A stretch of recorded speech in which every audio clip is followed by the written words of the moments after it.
Hey there, Charlie Stevens, having a little fun with bends here. What are bends? Well, they're an awesome technique on the guitar where we can take a string and fret it, and then instead of shortening our string length by going to another fret, that's sort of how that works, right? We go to another fret, it shortens the string length, it makes our pitch go up. Well, instead of doing it that way, I can actually push my string and cause it to get shorter that way. It kind of becomes a little bit shorter and therefore goes up in pitch when I do that. So that's what we're going to learn about today. We're going to learn about how to bend. Bending is so cool because we can access notes that are in between our traditional chromatic scale in Western music. In Western music, we only have 12 tones, but it was sort of an arbitrary number that they came up with for historical reasons, and there could be an infinite number of notes if we really wanted to put them all under the microscope and increase our understanding of how many notes are in between our frets. So I could play, for instance, this to this, 12 to 13 on B, okay, or I could bend there.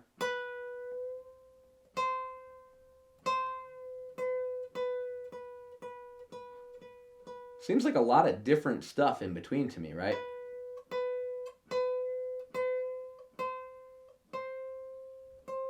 We kind of hear those as just out of tune notes in Western music, but in different cultures around the world, they include those into their understanding of musical tones. Just an awesome thing that the guitar can do that an instrument like the piano cannot do.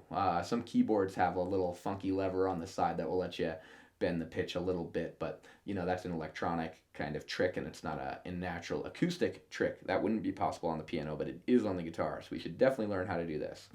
Okay, so let's talk about the technique of bending. So we want to make sure that we're bending in the right direction based on what string we're playing. Okay, so if I'm on the B string, which is one of my favorite places to bend, especially on the acoustic guitar, I want to push the string up towards my nose. That goes for the E string, goes for the G string.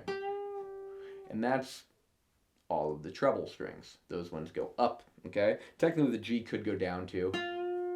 Wouldn't hurt anything if you did that, but as a general rule of thumb, we take these three and we push them up, and we take these three, D, A, and E, and we bend those down, okay? The reason for this is because otherwise they'll fall off the guitar or we'll run out of room to bend. So let's say I take low E and I want to bend it, but instead of bending it that way, I bent it this way.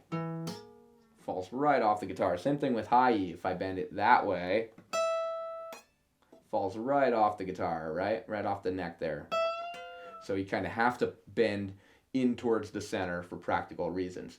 The G is sort of optional. I think there's some times where I'll kind of pull it down just as a rock and roll kind of blues lick. I think that makes sense. So I tend to do that with the first finger. I'll pull it this way, but then with the third finger, I tend to bend that up. So I don't think on the G string, I don't really think either way is wrong. Theoretically, you could say the same about D, but I just never push that one up. It has more tension than the G, and it just feels really awkward to pull that one up, whereas that way you get to work with gravity, and it's a lot easier. So I'd recommend doing it that way, down towards your feet for the D string. Okay, great. So that's how bending works. We can use any finger technically to do this, but you'll notice some are harder than others. You might think that the pinky would be the hardest to use, but I actually think that's one of the easiest. I think the index finger is the hardest to use, which is strange because usually that's the easiest one to use, right? But now when I do my index finger, I don't have any other fingers to help it out because I can't touch these ones on the string or the pitch will change. So because of the way the string works, we're shortening the length to make it a certain pitch, right? So really it's only that long right now. That means all of this on the other side of the string, that's not doing anything. So I have this pitch, I'm playing the 10th fret with my pinky. Now I'm going to touch the B string with my other fingers in that direction. See how nothing happens? I can put those ones down and it doesn't change the pitch because the string is already stopped right here. So what that means is I can use these other fingers to also bend the string, and it won't change the pitch or anything. Well, it will change the pitch. That's the whole point of bending, right? But doing this just with the pinky, very hard. Doing it with all of its friends like this, pretty easy. So I get them all to push the string up now, which is why the pinky is one of the easiest ones to use. Also, the third finger is really good because you can get these two strong fingers right behind it. And notice how my thumb kind of comes up here. So this is why people like Eric Clapton might keep their thumb up here, or Jimi Hendrix, and you might see them doing that. And you might say, well, hey, in our fretting video, we learned to keep our thumb back here. How can these great guitar players have their thumbs up here? Well, it's sort of an intentional choice. There are certain things that they're doing that they need to leverage for bending by having their thumb up there. So it's not always a problem to have your thumb up here and get a really nice bend. But if I wanted to do something like this, I had to move my thumb back. There's no way I'm going to really execute that comfortably. I probably could. That wasn't a very challenging example or anything, but I probably could muscle through it, but I wouldn't want to. That would make everything uncomfortable to reach, right? So I could have my thumb up here and probably play some stuff like that, but I probably just wouldn't. It'd probably just be uncomfortable. So I like it to be back here when I need to reach my fingers further this way, but it is okay to have your thumb come up here when you're doing a big bend sometimes. Great. So on the electric guitar, it's much easier to bend. So we're going to demonstrate that in a moment. On this guitar, you can still bend pretty good too, especially on the B string, maybe the E string. By the time you start bending on the G, it gets a little bit too tight to bend as far as you want to go. So the main way to bend on an acoustic would be like half steps or short bends, where you're just kind of going for the sound of the bend. You're not necessarily trying to go to the note.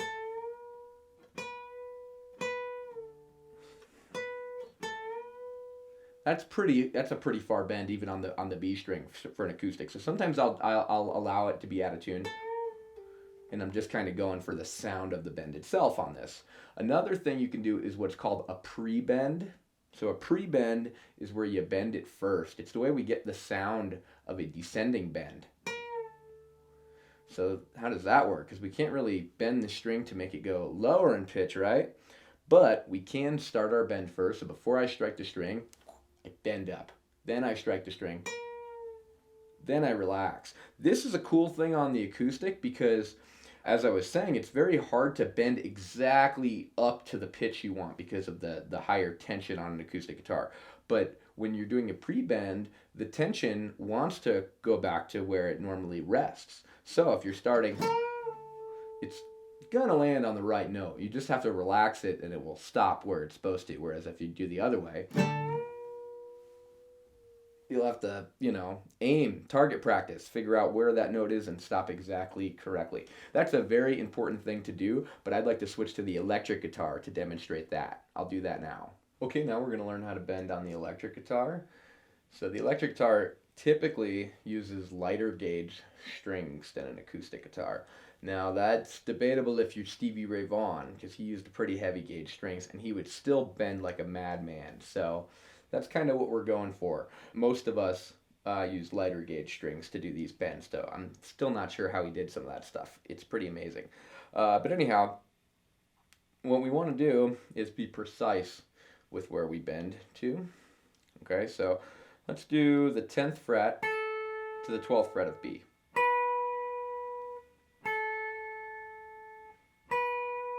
So I'm playing those notes separately. I can even slide. But I want to hear, that lets me hear the sound of the notes in between a little bit too, but I want to hear that sound of going from one pitch to the next.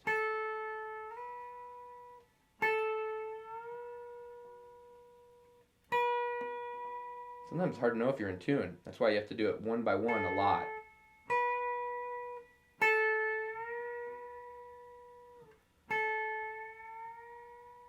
So I'm going slow so you can hear.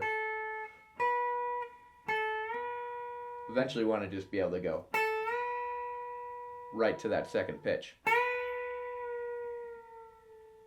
passed it, so I made that part of the musical line and I bent back down to it. As I was saying, bending back down is easier because it wants to go right to its resting place, whereas bending, it's sort of the Wild West. You got to stop right where you need to.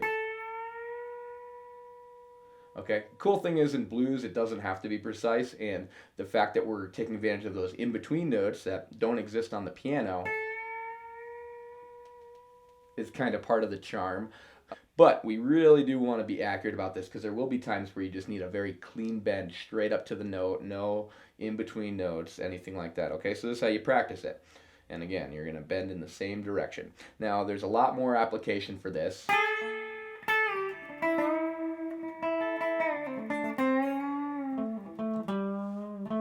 Mostly having to do with the pentatonic scale is where I mainly utilize bends. But just like with slides, incredibly versatile technique. You can technically bend on any fret. Sometimes the first fret is tough. Anything over here is tougher, by the way, because the tension is more. The closer you are to over here, the easier it is to bend the strings, first of all. Also, the treble strings have lighter tension, so they're easier to bend as well. So certain places are more difficult than others, but that doesn't mean that it's impossible anywhere. You can bend any fret, any string you want, okay? It's pretty fun. It's a little bit hard at first, okay? So it takes practice. Make sure that you're working on some of the things we talked about. You're bending them in the correct direction for which string you're playing. Maybe you're even using your thumb for a little bit of leverage. But remember, don't get too caught up in that because we're going to need to bring our thumb back down in order to reach some other things sometimes too, okay?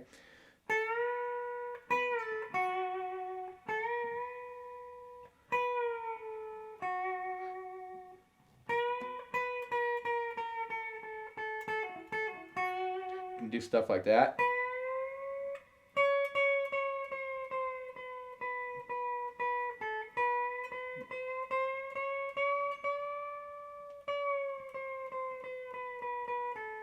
And just really listen, really learn what it sounds like to bend and just get that under your fingers. And then by the time we start learning the blues scale and some licks, you'll already have these bends and you'll see where you can use them in the blues scale. And I'll help you more with that when we get there as well. Okay, well, I hope you enjoyed that lesson on bends. I think they're super fun, super versatile technique. So be creative, be experimental, have fun with bends, and I'll see you in the next lesson.